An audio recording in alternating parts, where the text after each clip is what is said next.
Bayangkan sebuah konflik yang tidak dimulai di wilayah perang tradisional, tetapi di sebuah pulau es terpencil di Arktik, Greenland. Greenland bukan negara merdeka. Ia adalah wilayah otonom di bawah kerajaan Denmark, namun juga merupakan bagian dari NATO melalui hubungannya dengan Denmark.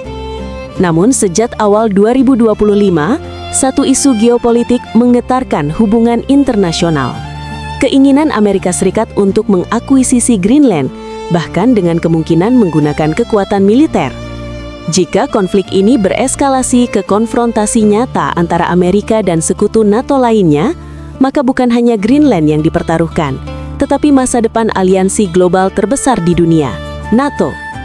Greenland mungkin tampak terpencil, namun secara geografis posisinya sangat strategis.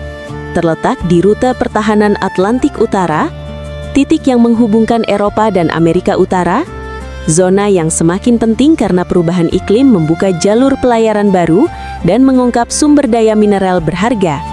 Presiden AS menyatakan bahwa Greenland penting untuk keamanan nasional Amerika, terutama sebagai penangkal pengaruh rival global seperti Rusia dan Cina di kawasan Arktik. Namun Denmark, Greenland, dan hampir seluruh negara anggota Uni Eropa serta NATO menolak gagasan pengambil alihan tersebut. Pemerintah Denmark secara tegas menolak spekulasi dan tekanan Washington. Mette Frederiksen, Perdana Menteri Denmark, mengatakan, jika Amerika menyerang Greenland atau negara NATO lain, semuanya akan berhenti. Itu termasuk NATO. Greenland sendiri menolak untuk dijual atau dianeksasi dalam bentuk apapun. PM Greenland menegaskan bahwa pertahanan wilayah ini harus dipandu oleh NATO dan hukum internasional, bukan klaim sepihak dari Washington.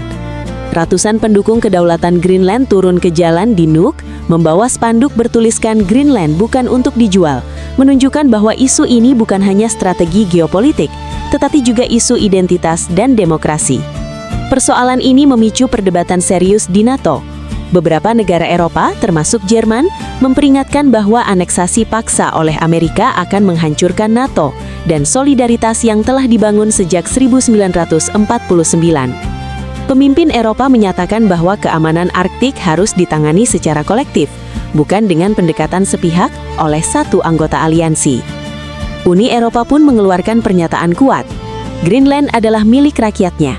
Keputusan tidak bisa dibuat tanpa Denmark atau Greenland.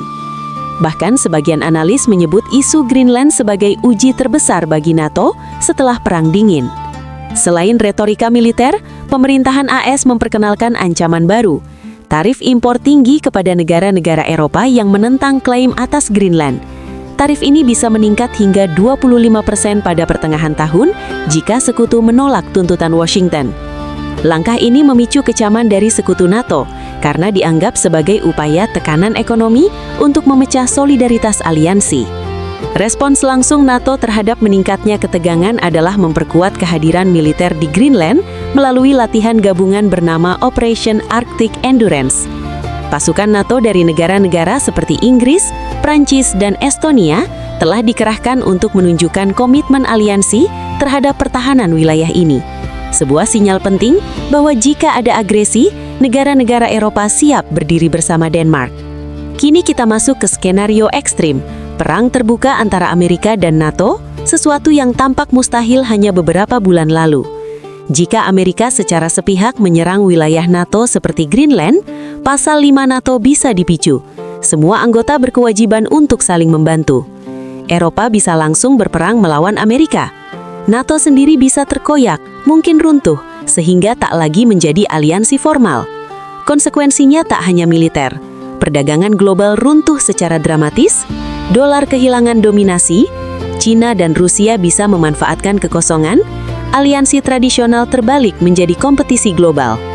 Skenario ini akan mengubah struktur dunia lebih cepat daripada Perang Dunia I dan II digabungkan.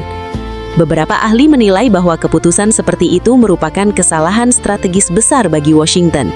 Alih-alih memperkuat posisi Amerika di Arktik, langkah ini bisa melemahkan kepercayaan sekutu, memberi peluang bagi rival seperti Rusia untuk memperluas pengaruhnya di Eropa. Kekuatan kolektif Eropa bahkan mempertimbangkan pendekatan yang lebih mandiri terhadap keamanan Arktik jika hubungan dengan AS terus memburuk. Pertanyaan sejatinya bukan hanya apakah Amerika bisa mencaplok Greenland, tetapi apa arti konflik ini bagi dunia yang kita kenal? Apakah dunia menjadi lebih aman atau justru lebih rapuh ketika satu negara mencoba memaksakan dominasi atas sekutu lain? Jika konflik seperti ini benar-benar terjadi, bukan hanya NATO yang dipertaruhkan, tetapi aturan internasional itu sendiri. Dan itu adalah sesuatu yang layak kita pikirkan bersama.